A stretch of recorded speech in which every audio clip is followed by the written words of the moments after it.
Hello fellow guitar enthusiasts. Today let's dive into the exciting world of rhythmic anticipation. This technique is found in all styles of music and is an effective way to spice up your rhythms and truly capture your listeners' attention. Hi, I'm Brian Fish from musictheoryforguitar.com. In this video, we will explore many variations on the concept of rhythmic anticipation. We'll highlight just how important this technique is and share tips on incorporating it seamlessly into your guitar playing. By exploring these variations, you'll unlock new ways to play with rhythms, allowing you to express yourself more freely. So whether you're a beginner or an experienced player, this video offers valuable techniques to inspire your rhythmical creativity on the guitar.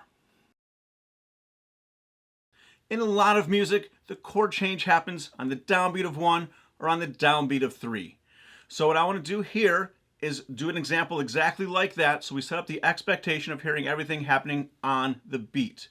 So what's going to happen is the first 3 measures, we're going to go ahead and put a chord on the 1 and the 3, and then in the last measure we'll just play one chord the whole measure, so that's only going to be on beat 1.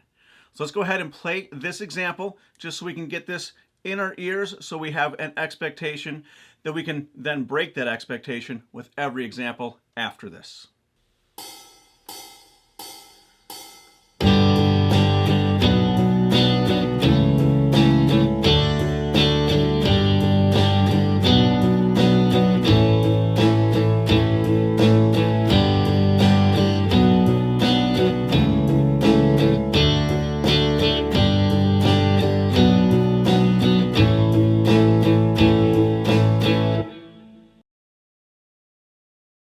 And that chord progression sounds pretty good just the way it is, but there's nothing that really grabs your ear or grabs your attention. So if we want to put something in that does that, let's go ahead and have one of those chords anticipate the change. What I mean by that is we're just going to move that last chord, that A, onto the and of 4. So it's going to become a syncopated chord change. And just by anticipating that when we get there, it's not going to meet our expectations, which is downbeat, downbeat, downbeat. All of a sudden there's an upbeat, and it's really going to grab your attention. Okay? So let's go ahead and see how just changing that one little thing really adds some excitement and something that grabs your ear when we play through this example.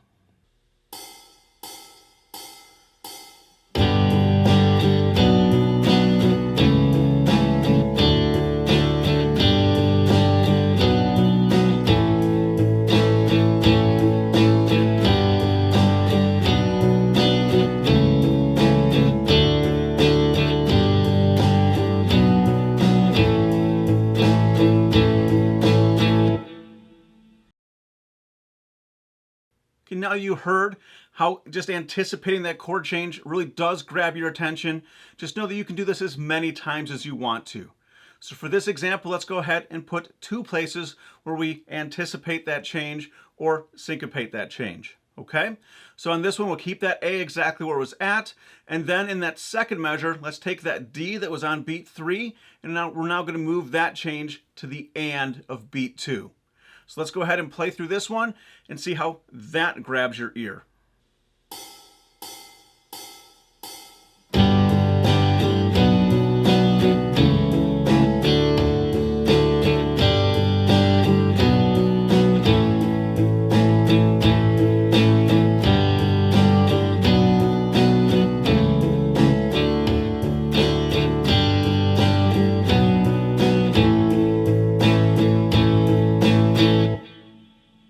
Before we look at the next variation, if you like this video, hit the like button and remember to subscribe and click on the notification bell.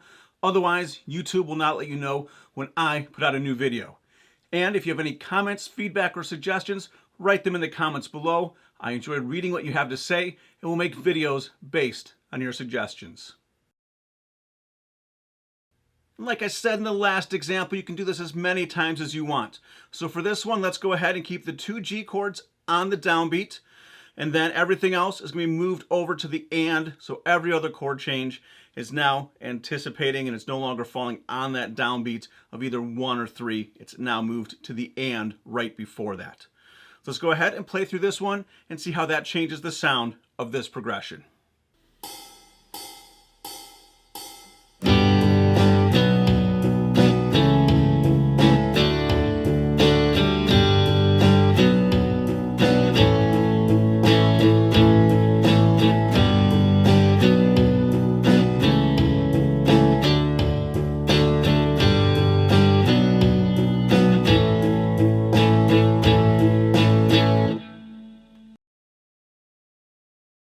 And that still sounded really cool, but to my ears, playing on the and is actually what my ear is now starting to expect. That's become the thing that I'm expecting to hear on every single change. So, and if you like that, that's fantastic. Use it. It's all a personal preference thing. Any one of these examples is a great way to play this progression. It just depends on where you're placing it and what effect you want to have. So one way we can break that expectation is let's go ahead and keep everything syncopated, except now let's go ahead and move that last chord, that A, off the and of 4 and put it back on beat 1. So now again, this is about just doing something unexpected to grab your listener's attention. And now what we're expecting is on the and, on the and, on the and at the very end, all of a sudden it's back on the downbeat, and we've broken those expectations and we've grabbed your attention once again. So let's go ahead and play through this example with the rhythm arranged this way.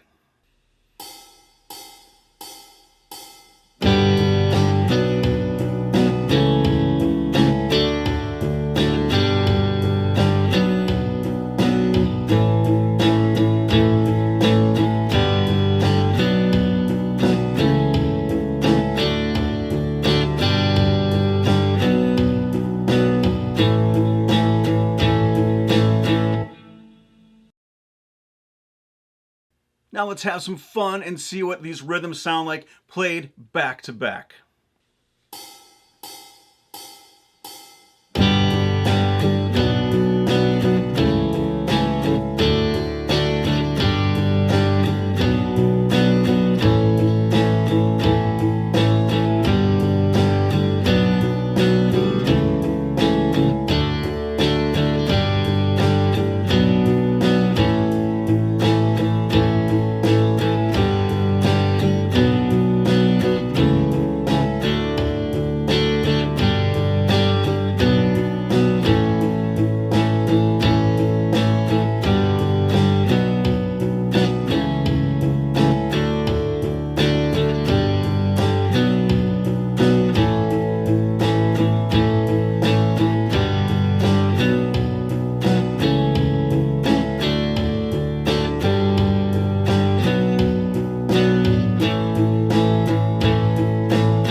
Rhythmic anticipation is just one of many fun ways to use rhythm to unleash your creativity and write more interesting parts. If you find rhythm challenging or simply want to know the best way to practice your rhythm skills, I highly recommend watching my free video, 6 Easy Steps to Learn and Play Any Rhythm with Perfect Timing. In this video, I guide you through every step and show you how to practice rhythm effectively for the best results. Click the link below this video to access your free resource right now.